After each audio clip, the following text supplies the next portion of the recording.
মাত্র 90 লক্ষ ইহুদি ইসরায়েলে বসবাস করে। তাম পৃথিবীর একটা জরিপ হলো ইহুদিদের সংখ্যা 90 লক্ষ।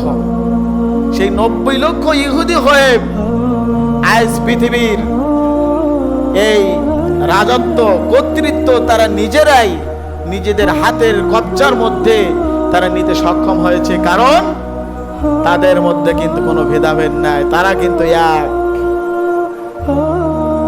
এই জন্য বুঝতে হবে, ওয়াতাসিমু বিহাবলিল্লাহি জামিআন ওয়া লা তাফাররাকু। মুসলমান যে হবে সে কোনোদিন বিভক্ত দলে, খণ্ডিত দলে এভাবে হতে পারবে না। সে এক হয়ে আল্লাহর রজ্জুকে আঁকড়ে ধরবে।